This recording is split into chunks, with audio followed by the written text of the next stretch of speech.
tout cas, voilà, bienvenue. Donc, on est ici dans la maison d'Aimé Césaire. C'est une maison des années 1930, en fait. Donc, il fait l'acquisition en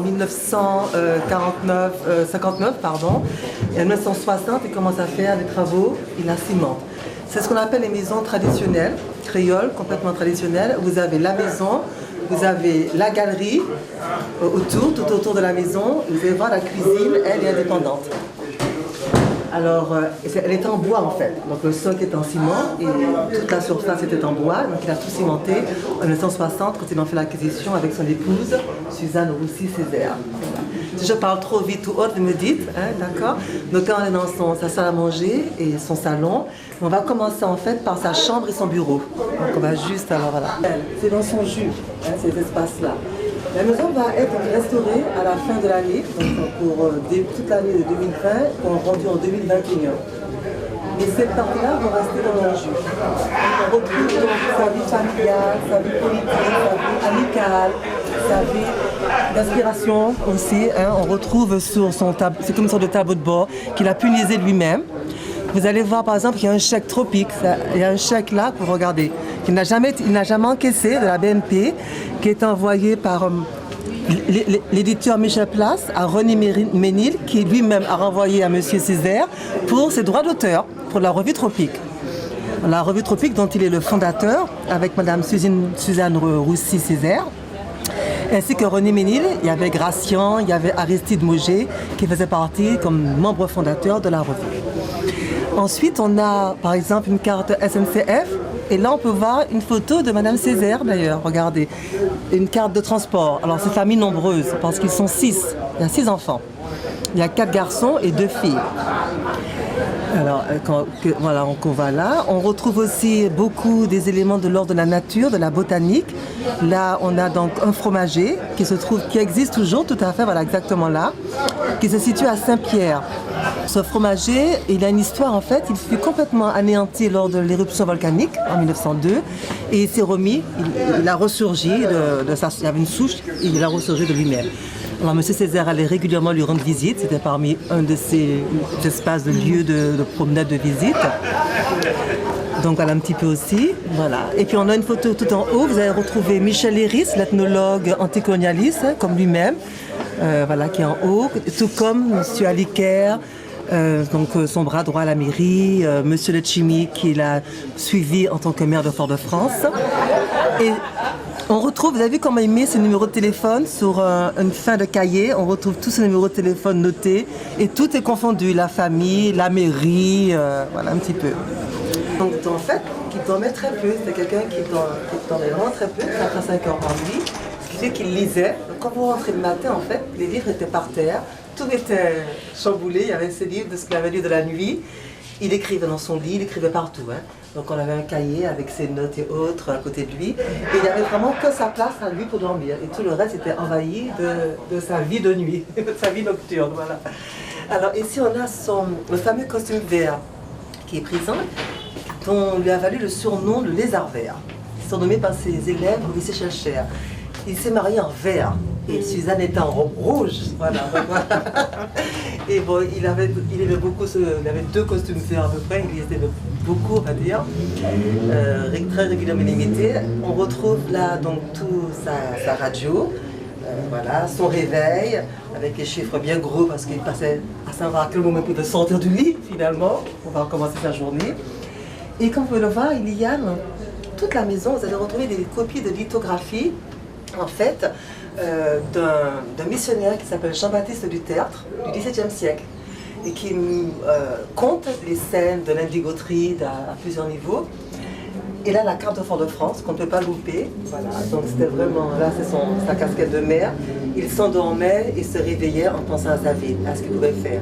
Et il est dit dans la légende que parfois il se levait, il allait et regardait les points et disait, bon, je dois intervenir là, Madame Intel a besoin de moi pour son problème d'eau, pour son hygiène, enfin. Donc on retrouve, depuis le matin au lever, c'est comment il allait changer le sort dans la journée de ses administrés, en tout cas voilà, de la population martiniquaise. Il revenait à 13h, il déjeunait et ensuite, après son déjeuner, il allait se rasseoir, il relisait. Il avait un petit trousseau, entre guillemets, de newspapers, de journaux, on retrouvait donc Le Monde, donc ça on n'est pas surpris, Le Figaro, ça c'est plus surprenant, et donc France Antilles. Et puis de temps en temps, une fois dans la semaine, on avait évidemment le Justice, le journal du Parti progressiste martiniquais, l'Humanité, Justice, l'Humanité, voilà, qui revenait régulièrement.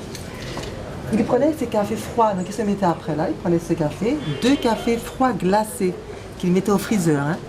C'est pas des cafés qui avaient refroidi, qui étaient vraiment glacés, voilà. Donc le matin c'était café chaud, l'après-midi café froid. Il s'asseyait vraiment sur ce petit banc qui avait à l'époque des coussins, mais aussi simplement que ça. Et à partir de 15h, il se reposait après manger. Et à partir de 15h, son chauffeur revenait le chercher pour l'emmener. À ce moment-là, il faisait le terrain. Il partait à Basse-Pointe, qui est le lieu de sa naissance. Il allait au Lorrain, il allait sur la route de la Trace, il allait au Diamant. Et voir le fromager que nous avons vu, par exemple, à la Montagne Pelée elle-même, parce qu'il avait quand même des lieux fétiches qui, pour lui, symbolisaient une histoire et qui l'ont inspiré dans sa poésie, qu'on retrouve. Quand il partait faire, entre guillemets, ses balades l'après-midi, de 3h à 18h, il avait un autre costume, le costume passé en fait, mais avec, vous savez, un peu saharienne. Donc voilà, donc il se mettait dans la peau d'anthropologue, d'ethnologue à ce moment-là. Et en fait, il partait et il allait récupérer des choses dans la nature. Donc il faisait ses promenades avec son chauffeur. Parfois, il emmenait le jardinier. Parfois, il emmenait sa gouvernante avec lui. Il roulait à 10 à l'heure sur la route de la France. Et s'il voyait une fleur ou un feuillage qu'il ne connaissait pas, il rentrait avec et il recherchait exactement à quoi était liée cette feuille. Quel était son nom scientifique, populaire, ses vertus. Donc on retrouvait un Vidal et toute une déclinaison. Donc il avait l'exotica, le tropica, où il recherchait exactement le nom de la fleur, ou de la feuille, ou ce qu'il avait ramassé. Et parfois il disait, bon, plantez ça par moi. Alors il disait dans l'idée de planter pour lui à ce moment-là. Et c'est comme ça qu'on va reprendre des fleuries Noël et autres. Donc on a un petit peu toute... on a compté à peu près 3000 livres dans sa maison. Voilà, grosso modo. 3000. Voilà, 3000 livres. Il vivait seul? Il vivait seul, oui. Alors ses enfants Après sont le venus. divorce, est-ce que ou bien c'est avec la même femme qui a fait les 6 enfants? Oui, avec Suzanne qui a eu les 6 enfants. Et ensuite, Marc et Jean-Paul. Jean-Paul, l'annexe qu'on a vue a été... Jean-Paul vivait dans l'annexe. Marc aussi, en fait, des enfants sont venus avec lui. Francis, qui tournait, mais plutôt dans l'annexe. Et puis il y avait les 2 chambres où les filles vivaient un moment. Mais c'était grand déjà, hein. Donc c'est plus, et puis dans les chambres où les petits-enfants venaient, tout le monde venait au fur et à mesure. Voilà. Il n'avait plus une vie de couple après le... De vie de couple, non, il n'y a en tout cas pas de vie de couple affichée, voilà. Bien répondu. Et donc on retrouve ici, comme je vous disais, des ouvrages, alors c'est complètement dispatché puisqu'on est en train de faire l'inventaire, mais vous retrouvez les choses, que ce soit sur les sciences politiques de Gaulle, évidemment la Martinique toujours très présente, tout comme des choses de l'ordre de la philosophie, donc on retrouve le contrat social de Rousseau, tout comme, enfin, et bien d'autres. On retrouve beaucoup Mallarmé, Rimbaud, Mallarmé, Lautréamont. Ça c'est vraiment ces personnes phares en termes de l'écriture, hein, de l'élan poétique. On retrouve aussi donc des livres, y compris en anglais, de civil rights, les droits, comment dire, Black Panthers, etc., dans la langue. Il parlait très bien l'anglais, en fait. Il parlait bien l'anglais, et y compris en espagnol. On trouve même des ouvrages en espagnol. Donc, elle est complètement hétéroclite. On passe de François Sagan, comme vous pouvez voir, à Nietzsche, enfin, voilà. Donc, il est complètement... Voilà. Alors là, c'est la lettre c'est la réponse de la lettre de Michel Torres.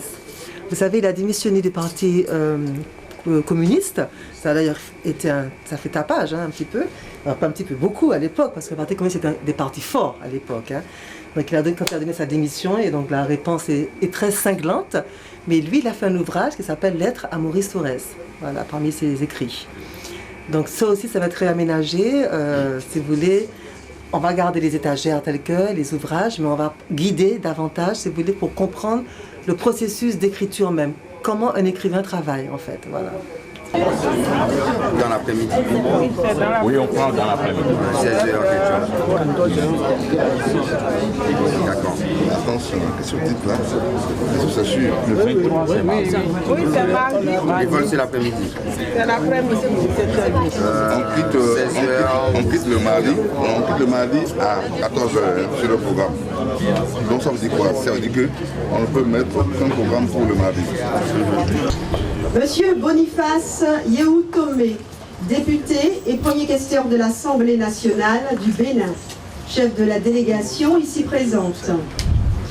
Mesdames, Messieurs, les membres de la délégation du Bénin, de l'Assemblée nationale, de la préfecture du département de l'Atlantique, des villes de Ouidah, Cotonou, Toribocito et Dzé, en vos titres et qualités. Monsieur Raymond Baguidi, consul régional du Bénin aux Antilles françaises. Monsieur Didier Laguerre, maire de la ville de Fort-de-France. Monsieur Raymond Saint-Louis Augustin, maire honoraire de la ville de Fort-de-France. Monsieur Eugène Larcher, maire de la ville des Anses-d'Arlé. Mesdames, Messieurs les adjoints et conseillers municipaux de la ville des Anses-d'Arlé. Mesdames, Messieurs les adjoints et conseillers municipaux de la ville de Fort-de-France. Monsieur Saturnin Dokui, président de l'association Diaspora sans frontières. Monsieur Charles Quist, président de la fondation Grâce Abra Raven. Mesdames, Messieurs les directeurs de la ville des Anses-d'Arlé, en vos titres et qualités. Madame Johanna Oguiac, directrice de la fondation Aimé Césaire, donc représentante de monsieur Serge Letchimy, président de la fondation Aimé Césaire. Monsieur Patrick Zozor, chef de cabinet de la ville de Fort-de-France. Mesdames, Messieurs, nous vous souhaitons la bienvenue à la maison d'Aimé Césaire, siège de la fondation Aimé Césaire, afin de prendre part à la cérémonie de dévoilement d'une plaque en son honneur. Aussi, j'invite monsieur Didier Laguerre, maire de la ville de Fort-de-France, qui va s'adresser à vous, monsieur le maire, s'il vous plaît. Mesdames et messieurs, le protocole ayant déjà été particulièrement précis, je me contenterai de saluer mesdames et messieurs de la délégation du Bénin, des associations qui les accompagnent, et puis Eugène Larcher, le maire des Anses-d'Arlé, mon collègue est néanmoins ami, Eugène Larcher, maire des Anses-d'Arlé, président de l'Espace Sud. Bienvenue à Fort-de-France et bienvenue à la maison d'Aimé Césaire. Maison d'Aimé Césaire qui a été acquise par la ville et mise à la disposition de la fondation Aimé Césaire. C'est toujours pour nous et c'est toujours pour moi un moment d'émotion particulier que de recevoir une délégation africaine ici à Fort-de-France. Et c'est la première fois que j'accueille une délégation africaine du Bénin de surcroît ici à la maison Aimé Césaire. Parce que cette visite que vous nous faites, et je remercie Eugène de l'initiative qui a été prise, cette visite que vous nous faites à l'invitation de l'Espace Sud nous rappelle, s'il était besoin, le lien qui unit la Martinique et l'Afrique. Un lien qui, par l'histoire, a été distendu, qu'on a cherché à rompre, mais un lien qui est plus fort que tout et qui nous rattache. Un lien que nous devons renforcer, que nous devons explorer sur le plan culturel, mais également sur le plan du développement économique, sur le plan du développement de nos sociétés mutuelles. Un lien qui doit nous permettre à nous, Martiniquais, d'être davantage forts de notre identité plurielle aujourd'hui, puisque la Martinique comporte un certain nombre d'origines et un certain nombre de communautés, mais un lien qui doit nous permettre, étant fort de nos racines, de notre origine, de notre identité, de nous ouvrir au monde, d'apporter, de contribuer au monde, mais aussi d'être en capacité de recevoir du monde. Et donc, ce lien que nous faisons, ce lien que vous faites avec nous, est un lien qui est fondamental pour permettre au final à la grande famille africaine de se retrouver, de se développer et de faire face aux défis de l'avenir qui nous attendent et qui sont particulièrement importants pour nous aujourd'hui. Et c'est pour ça que j'ai tenu à être là. Je tiens aussi à excuser l'absence de Serge Atimi, qui est le président de la Fondation Aimé Césaire, qui est l'ancien maire de Fort-de-France, député de la Martinique, et qui malheureusement n'a pas pu être avec nous ce matin. Et qui m'a demandé de vous présenter ses excuses pour ne pas être là. Voilà ce que je voulais vous dire. Je veux également, parce que la plaque qu'on va dévoiler a une histoire. Cette plaque a été offerte par l'Afrique et elle m'a été ramenée par le docteur Quist, qui est venu à mon bureau, et elle est restée dans le bureau jusqu'à cette semaine. Elle a été ramenée par le docteur Quist qui avait organisé un voyage avec son association et qui a ramené la plaque pour qu'on la mette sur le bâtiment municipal. Et je me suis dit non, la plaque ne peut pas aller sur le bâtiment municipal puisqu'elle indique qu'ici a vécu Aimé Césaire. Et donc cette plaque, il faut qu'on la mette dans la maison. Et donc comme on a entrepris les travaux de restauration de la maison qui vont se développer, on y travaille encore ce matin, eh bien on va aujourd'hui pouvoir installer et dévoiler cette plaque, et je veux vous remercier de ce geste qui a été fait lorsque vous avez fait ce déplacement, de nous ramener ce lien matériel qui nous lie définitivement à nos origines, à l'Afrique. Voilà ce que je voulais vous dire ce matin. Vous souhaitez un bon séjour en Martinique. Et surtout souhaiter qu'on puisse construire des liens de coopération, de partenariat qui soient forts et durables et qui nous permettent de nous développer de chacun de part et d'autre de l'Atlantique qui nous a séparés. Voilà, merci à vous. Nous allons donc poursuivre. Aussi, j'invite M. Charles Quist, donc membre de l'association Fondation Grâce Abra Raven. Messieurs les maires, honorables invités, chers amis, mesdames, messieurs, je suis vraiment très heureux de me trouver ici aujourd'hui pour honorer M. Aimé Césaire, parce qu'on est là pour l'honorer avant tout. Alors, du temps qui m'est imparti, je vais juste vous parler de la petite histoire de cette plaque. Quand M. Césaire est parti, il y a 11 ans, un de mes amis qui vit à Paris, M. Tété, qui est déjà venu ici à la Martinique pour faire une conférence, m'a appelé en me disant il faut qu'on fasse quelque chose pour M. Aimé Césaire. Et nous avons eu cette idée de plaque qu'on ferait en son honneur, que l'Afrique rendrait hommage, cette Afrique que Aimé Césaire a beaucoup aimé, rendrait hommage donc à M. Césaire. Et nous avons fait cette plaque, financé et conçu cette plaque, un certain nombre, autour de M. Tété. Et la question principale est de savoir où la placer. Quand la plaque est très lourde, et on l'avait fait à Paris, on s'est dit on va la placer quelque part à Paris. Et nous avons commencé à chercher où est-ce que M. Aimé Césaire a habité à Paris. On nous a indiqué un bâtiment du 5e arrondissement. Nous avons cherché le propriétaire, qui est le nouveau propriétaire, et nous avons été le voir en lui expliquant notre idée. Il nous a dit ah non, moi je ne veux pas, je ne connais pas M. Césaire. Qui est cet homme? Je ne le connais pas. Et ça a été un non catégorique. Et cette plaque est restée orpheline pendant un certain nombre de temps, jusqu'à ce que des amis, dont un certain nombre sont avec nous ici, aient eu l'idée d'aller faire une visite au Togo il y a 3 ans. On s'est dit, mais voilà l'occasion rêvée, et encore plus symboliquement rêvée. On a transporté cette plaque de Paris au Togo, et symboliquement au Togo, nous avons remis cette plaque à nos amis.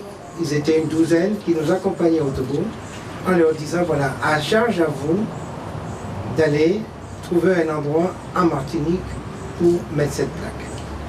Arrivé à la Martinique, monsieur le maire nous a reçus avec nos amis qui étaient partis avec nous et a accepté de prendre en charge cette plaque et de pouvoir trouver un endroit où on pourra mettre cette plaque. Et aujourd'hui, nous voici donc ici aujourd'hui, à cette occasion rêvée, de pouvoir dévoiler cette plaque aujourd'hui.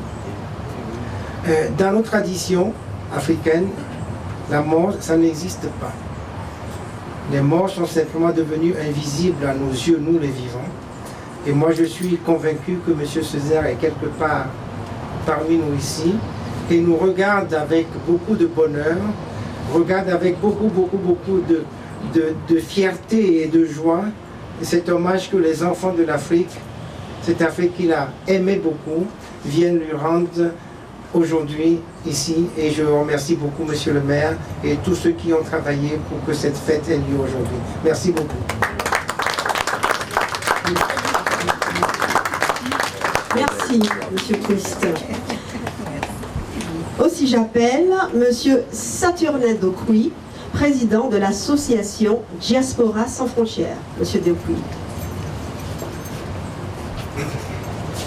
Bonjour à tous, Monsieur le maire, chers invités. En tout cas, c'est avec un honneur particulier que je m'adresse à vous.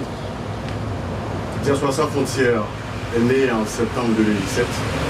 Nous n'avons que 2 mois, 2 ans maintenant. Mais nous avons une philosophie qui nous anime. C'est vrai que nous avons nos arbres à palabres et nous pensons que les palabres, on en a assez eu. Maintenant, il faut penser aux arbres. Il faut planter les arbres si nous voulons continuer à tenir nos palabres. Et sur cette lancée, j'ai rencontré des Martiniquais qui étaient d'accord pour mettre en place une association pour reprendre le dialogue avec l'Afrique. Nous sommes une association qui voulons marquer notre présence par des actions à 99%. Et pour cela, il faut quand même que le 1% qui restant, que nous puissions l'utiliser pour dialoguer avec les autres. Diaspora sans frontières n'est pas une association unique, c'est une association comme toute association. Mais notre objectif, c'est de réunir autour de nous, sans en donner de leçons,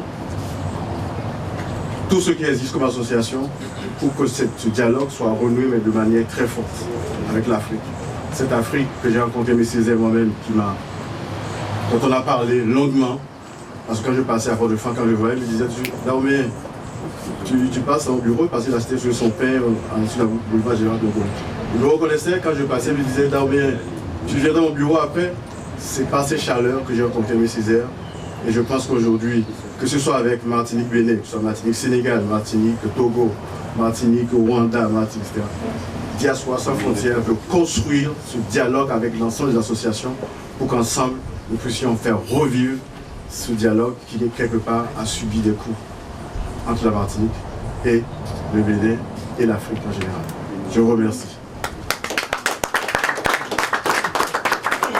Merci, Monsieur Dokuy, donc président de l'association Diaspora sans frontières.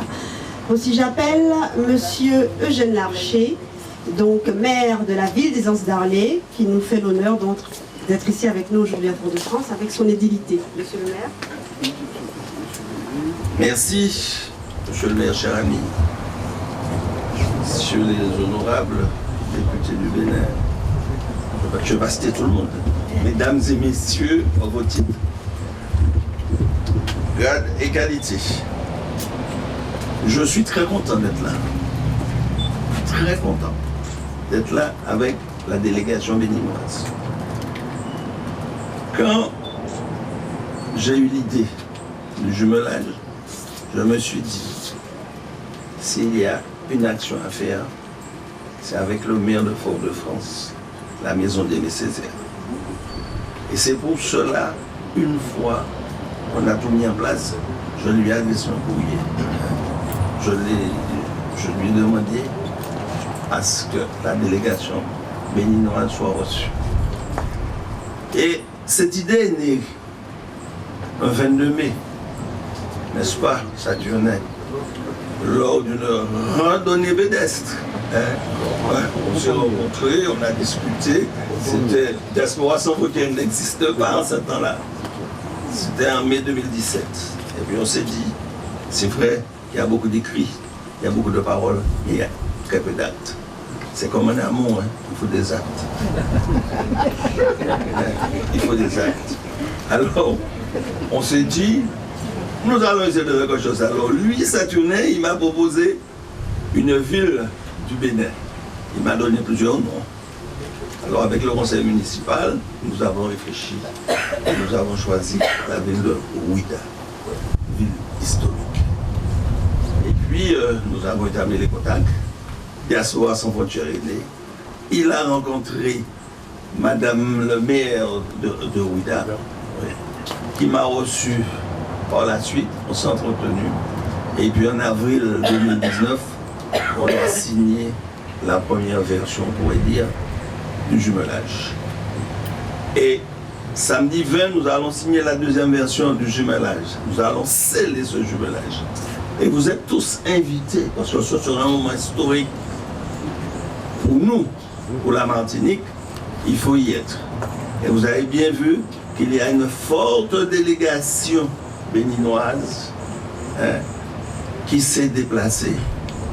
Alors, pas faire le plus nombreux que nous. Alors, il faut être là.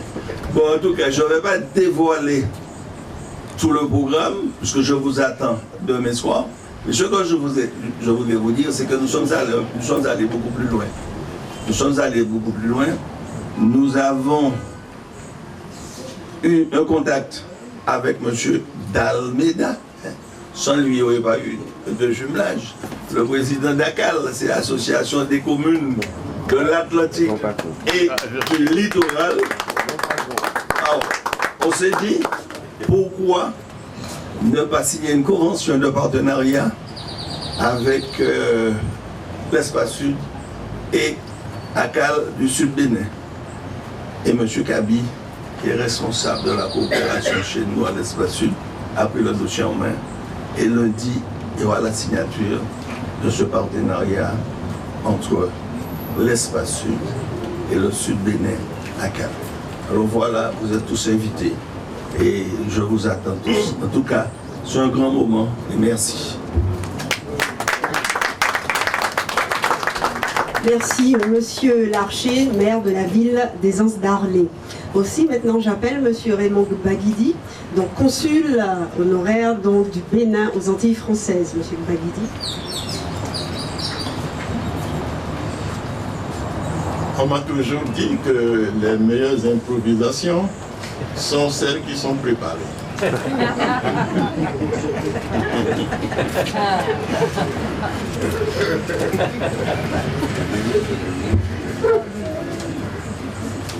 Monsieur Didier la guerre, l'émotion. Maire de Fort-de-France, vous transférez la même chose à monsieur Letimi Serge, président de la Fondation Aimé Césaire.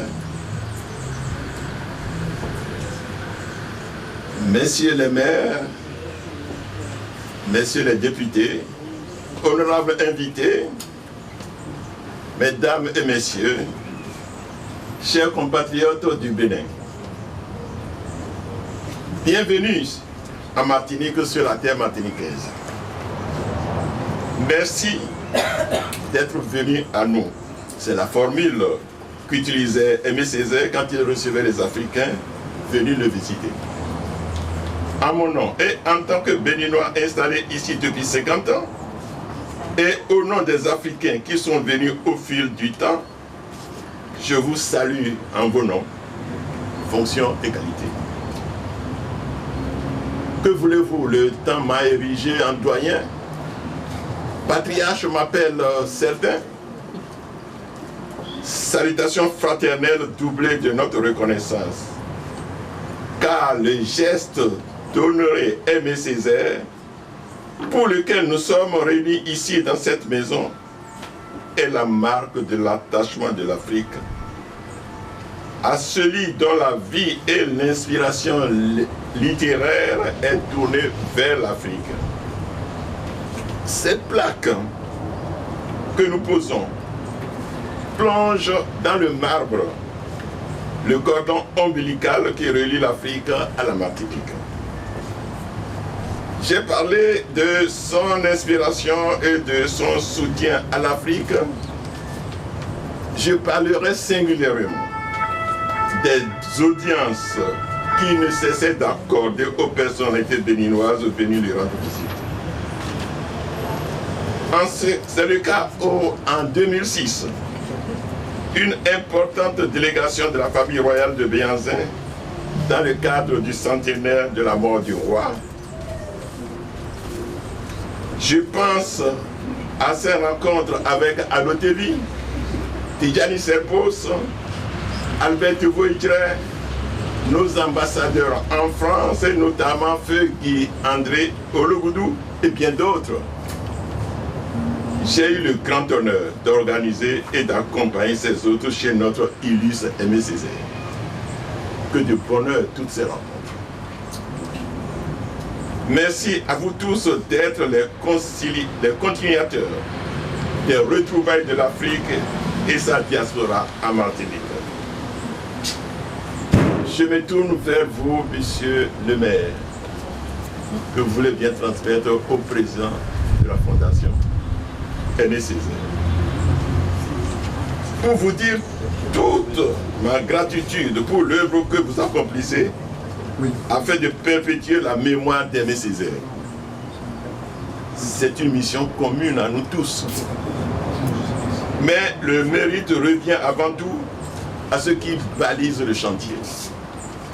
Nous sommes à votre écoute. À titre personnel, je dirais que je suis derrière vous pour toujours, et comme disait Aimé Césaire, faire un pas, puis un pas, et tenir chaque pas gagné. Je vous remercie. Merci, monsieur Baguidi, consul honoraire du Bénin aux Antilles françaises. Mesdames, messieurs, nous allons donc clôturer cette phase d'allocution. Aussi, j'appelle monsieur Boniface Yéhoutomé, député et premier questeur de l'Assemblée nationale du Bénin. Monsieur Yéhoutomé. Merci. Merci le maire, honorables mesdames et messieurs, en vos rangs qualités distinctifs. Je suis heureux au nom de la délégation béninoise, composée de 3 députés et de plusieurs maires et cadres accompagnant les maires, le représentant du préfet de l'Atlantique, une quinzaine de membres de la délégation pour vraiment être là aujourd'hui, pour célébrer la négritude. Je remercie particulièrement le président de la diaspora sans frontières et le maire de Plaisance d'Alé qui ont permis d'être là. Parce que du côté martiniquais, c'est grâce à eux que nous sommes là. Du côté béninois, les gens travaillent dans l'ombre, le président de ACAL et d'autres, pour que nous soyons là.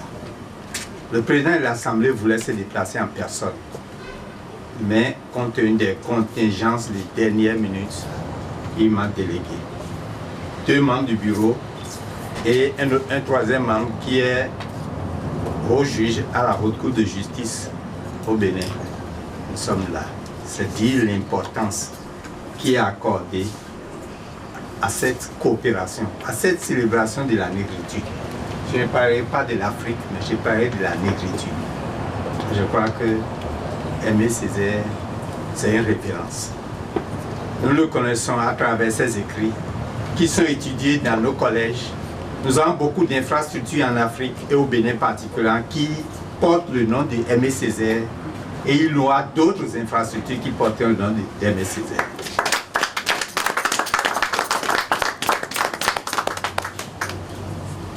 En dehors de ce que nous lisions, nous avons découvert une autre facette de l'homme, la simplicité. La grande simplicité. Nous avons visité son bureau, nous venons de visiter là où il vivait, et nous sommes particulièrement émus par cette simplicité, par ce détachement au matériel. Nous avons vu un chèque là, de près de 5 000 francs français, mais qui est juste à coller. On ne l'a pas encaissé. Quand on voit cette maison implantée dans ce beau paysage, c'est extraordinaire. Nous avons, vous, monsieur le maire, vous nous avez fait découvrir cette réalité. Et je suis heureux que ce soit en présence de nos 2 patriarches, qui, en dehors de la diaspora sans frontières, constitue le lien entre l'Afrique et la Martinique. Le Bénin se considère comme Martinique et la Martinique doit se considérer comme le Bénin. Nous aurons notre place ici, comme vous aurez votre place là-bas. Et je crois que la coopération qui démarre avec Ouida va se prolonger avec d'autres communes du Bénin. Et c'est pour ça que nous nous félicitons, nous remercions aussi la communauté de l'agglomération Sud Martinique. Et nous sommes vraiment heureux. Et nous reviendrons de temps en temps ici. Et nous avons été chargés d'émotions quand nous avons visité là où Bianzin est resté.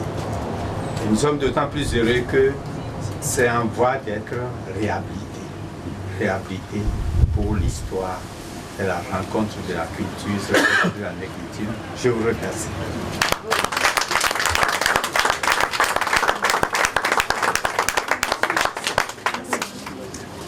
Merci beaucoup. Merci. Donc, Monsieur Boniface Yahoutomé, donc député de l'Assemblée nationale du Bénin et président, enfin chef de la délégation, donc béninoise ici présente. Mesdames, Messieurs.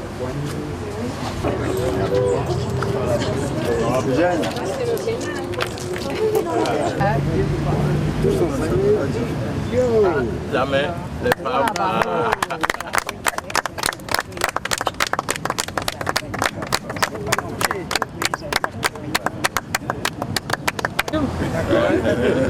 Vous appelez moi, hein?